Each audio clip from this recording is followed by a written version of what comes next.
La toute première question est adressée par la chaîne de télévision Al Jazeera. Bonjour, Anwar Al-Khatib d'Al-Arab Al-Jadid. Questionnez monsieur l'envoyé de paix américain.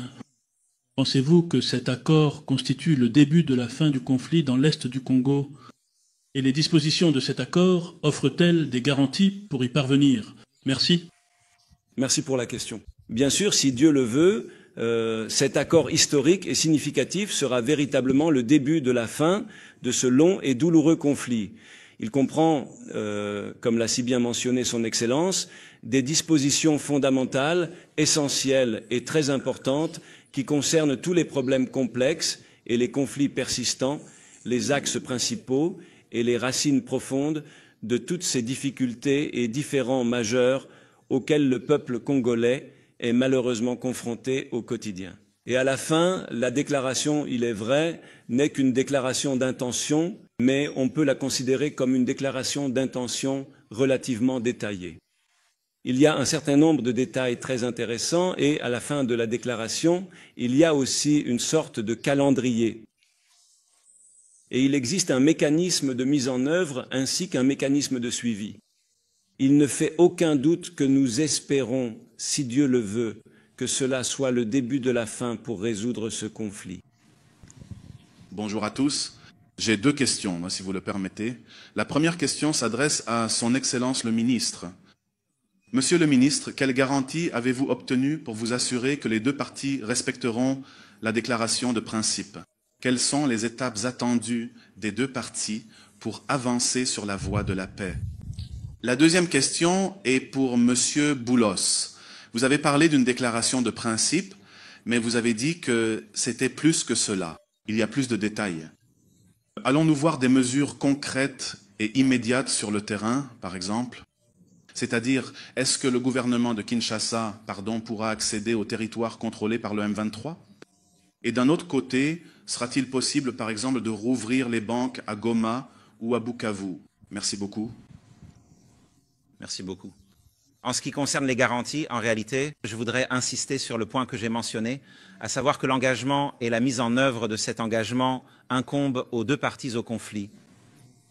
Les deux parties à la déclaration se sont mises d'accord sur un certain nombre de principes fondamentaux inclus dans les clauses de l'accord, et ces clauses sont soumises à un mécanisme de suivi. Ce qui distingue réellement l'accord entre les deux parties aujourd'hui, et comme l'a mentionné son Excellence le conseiller, c'est que cet accord n'est pas le premier entre les deux parties. Il y a eu des accords précédents, mais ce qui rend vraiment cet accord particulier cette fois-ci, c'est la grande participation internationale dont ont bénéficié les deux parties en ce qui concerne la mise en place de mécanismes de suivi détaillés grâce auxquels nous pouvons établir des rapports clairs adressés aux parties concernant la mise en œuvre de ces clauses. L'annonce faite aujourd'hui n'est qu'une simple déclaration de principe, ouvrant ainsi la voie à un accord global et exhaustif qui couvrira tous les points clés et essentiels liés aux différends persistants entre les deux parties concernées. Par conséquent, nos efforts ne cesseront pas après l'annonce d'aujourd'hui. Les groupes de travail poursuivront leurs travaux et, si Dieu le veut, nous poursuivrons nos efforts pour atteindre cet objectif, à savoir la signature d'un accord global et général entre les deux parties. Merci beaucoup, Votre Excellence. Je vous remercie sincèrement pour la question précise et très détaillée que vous avez posée. Il est clair que vous êtes très bien informé sur le déroulement des choses. Bien sûr, c'est l'objectif. Le but de tout accord de paix est d'atteindre les résultats que vous avez évoqués dans votre question. Nous savons qu'il n'existe pas de solution miracle, surtout en ce qui concerne le calendrier. Il y a un travail sérieux de la part des deux parties, et comme son Excellence l'a mentionné, de la part de la communauté internationale également. L'un des points les plus importants de la déclaration de Nairobi, c'est l'accent mis sur le rétablissement effectif du contrôle et de l'autorité pleine et entière de l'État sur l'ensemble de son territoire national. Et c'est tout à fait naturel pour n'importe quel pays, peu importe qui est le président, l'administration ou les responsables. C'est une question qui concerne tout pays, mais le contrôle de l'État sur l'ensemble de son territoire, mais nous connaissons ce conflit. Il y a un conflit en cours. Le sujet nécessite un dialogue et un suivi. Ce conflit est sans aucun doute interne, et le dialogue est interne entre les deux parties. Bien sûr, on ne peut pas oublier qu'on ne peut pas dire qu'il s'agit d'un conflit purement interne.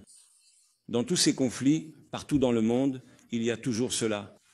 Il y a de nombreuses parties qui interviennent, qui s'impliquent d'un côté ou de l'autre. Mais toutes ces parties ont fait preuve de bonne foi, et c'est le point le plus important dans cette affaire, la manière d'aborder ce dossier avec bonne foi. Et ici, je tiens vraiment à remercier les deux présidents, le président Tshisekedi et le président Paul Kagame, avec qui j'ai eu l'honneur cette semaine d'avoir des échanges détaillés et qui ont tous deux fait preuve d'une totale ouverture, pour être honnête. Sur ce, nous concluons la conférence de presse. Merci. Merci à vous d'être venus.